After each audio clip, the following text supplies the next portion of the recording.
কক্সবাজার জেলার ঐতিহ্যবাহী ও প্রাচীন বিদ্যাপীঠ ঈদগাহ আদর্শ উচ্চ বিদ্যালয়ে সপ্তাহব্যাপী বার্ষিক ক্রীড়া ও সাংস্কৃতিক প্রতিযোগিতার বর্ণাঢ্য উদ্বোধন করা হয়।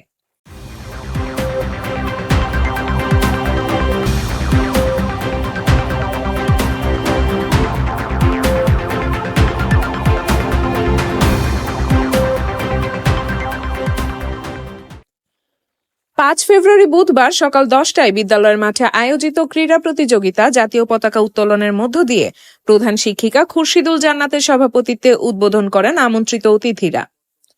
এতে প্রধান অতিথি হিসেবে উপস্থিত ছিলেন ঈদগাহ উপজেলা নির্বাহী কর্মকর্তা বিমল চাকমা। বিশেষ অতিথি জালালাবাদ ইউনিয়ন পরিষদের চেয়ারম্যান আলমগীর তাজ জনি, ইসলামপুর ইউপির চেয়ারম্যান মাওলানা দেলোয়ার হোসাইন।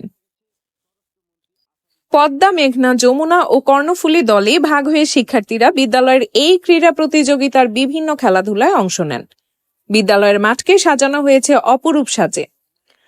বার্ষিক ক্রীড়া ও সাংস্কৃতিক প্রতিযোগিতার উদ্বোধনী দিনে শিক্ষক শিক্ষিকা সহ অসংখ্য শিক্ষার্থী অংশ নেন। এই অনুষ্ঠানে আরও উপস্থিত ছিলেন ঈদগাহ গ্রামার স্কুলের প্রধান শিক্ষক রফিকুল ইসলাম, ঈদগাহ সরকারি প্রাথমিক বিদ্যালয়ের প্রধান শিক্ষক মঞ্জুর আলম, বিদ্যালয়ের অভিভাবক সদস্য আব্দুর রহিম মুন্সি সহ আরো অনেকে।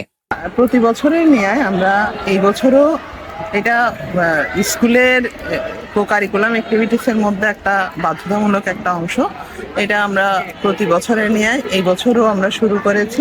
মহড়া চলেছে 1 সপ্তাহ ধরে ক্রীড়া ও সাংস্কৃতিক প্রতিযোগিতার। আমরা মহড়া শেষ করে আজকে আমরা ফাইনাল করছি এবং খুবই উৎসাহ উদ্দীপনার মাধ্যমে এটা প্রতি বছর করি। এই বছরও ঠিক একইভাবে এই অনুষ্ঠানটা করা হচ্ছে।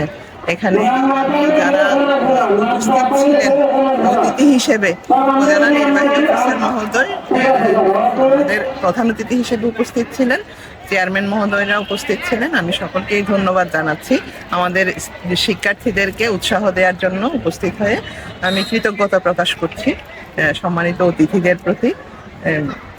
আমরা আজকে এটা বিশেষত্ব হচ্ছে আমরা 4টা হাউজে ভাগ করে প্রতি বছর আমরা এই ক্রীড়া সম্পন্ন করি। আজকে আমাদের শুরু হয়েছে সকাল 9:30টায় কথা ছিল, আমরা 10টার দিকে শুরু করেছি এবং এটা 2 দিন ব্যাপী চলবে। আবার সাংস্কৃতিক প্রতিযোগিতা চলবে 9-10 তারিখে ফেব্রুয়ারি। তো আমরা এটা শেষ করে আমরা সাথে সাথে পুরস্কারও দিয়ে দিচ্ছি। আমি যারা বিজয়ী হবে তাদেরকে অভিনন্দন জানাচ্ছি। খুবই উৎসাহ উদ্দীপনার মাধ্যমে এটা হয় এই খেলা। আমাদের দৃষ্টিনন্দনভাবে আমাদের এই ক্যাম্পাসকে সাজানো হয়েছে। শিক্ষার্থীরা এখানে স্বতঃস্ফূর্তভাবে এই কাজগুলো করেছে। গত রাতে প্রায় 9:30-10টা পর্যন্ত তারা এখানে মাঠে কাজ করেছে। ASP news desk.